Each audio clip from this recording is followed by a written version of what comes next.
Like, just because you work, just because you have a fulfilling career, does not mean you can't be an active parent either. It's not feast or famine. Like, there's plenty of CEOs that still get to dinner with their kids. You know, I don't think we need to view being career oriented with inherently not being family oriented either.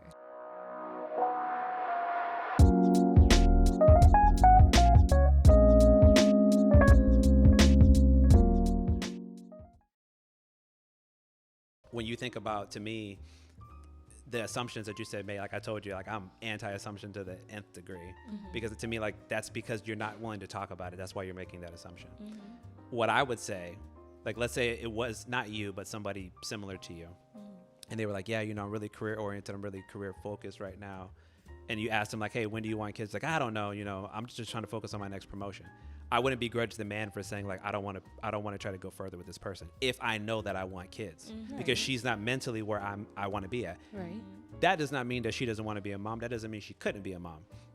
It just means she don't want to be a mom right now. Right. And Exactly, maybe maybe I want somebody who's ready.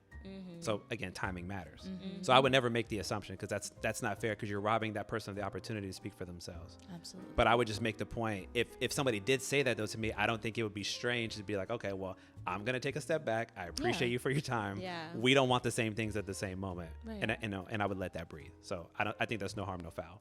But I just bring back up that point about why I think it's so important for us to, even what you were saying about a stay-at-home mom. I put immense value onto that. I would make the case, actually.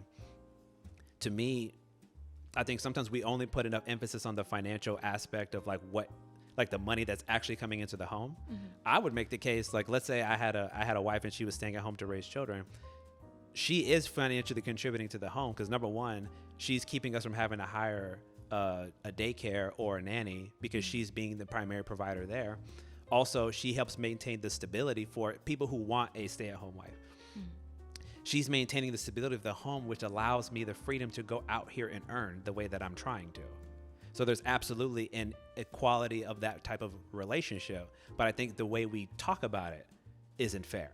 So we talk about it in the context of only, if you don't have money that's coming into this household, you don't make decisions, or you don't have no worth, or you don't have value.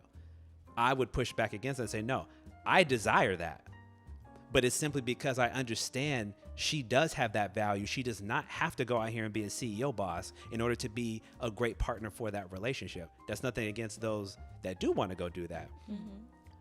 The only reason why I make that point is because when I think about parenting, all these things to me get mixed in over time. Somebody has to be more available to raise that child. Ideally, I would want both parents to be able to be present to a certain degree. Somebody's probably not going to be able to be around as much, because somebody got to earn, right? Unless you're really, really wealthy, which I am not, and a lot of people I know are not. Right. And then one person that can afford the opportunity for one person to be more present.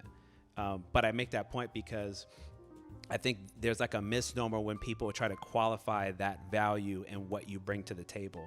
I push back against that, because I think that that's not fair for those that choose that lifestyle. But I think about when those who like are chasing money, and they're chasing their career, and they're chasing their title. My only point is there is a cost to pursue that. Of course. Even if you have your family, meaning we have a child or we have children, you aren't going to be present. Does that benefit your child that you're gone 99% of the time because you're trying to chase this career, or you're chasing whatever this thing is? My point would be, if you know you really want to be a good mom, or you really want to be a good dad, whether you're stay at home or not, make the time to be present. Yeah. Right. Or maybe don't consider having children until you're ready to make that level of commitment. Well, I touched on the invisible labor thing earlier. Oh yeah, Like, that's why I came back to that. I was like, I wanted to uplift what you were saying. Yeah, no, and it's all in the nuance too. It's like, just because you work, just because you have a fulfilling career, does not mean you can't be an active parent either. It's not feast or famine. Like, there's plenty of CEOs that still get to dinner with their kids. You know, I don't think we need to view being career oriented with inherently not being family oriented either. No, I agree. On both sides of the coin.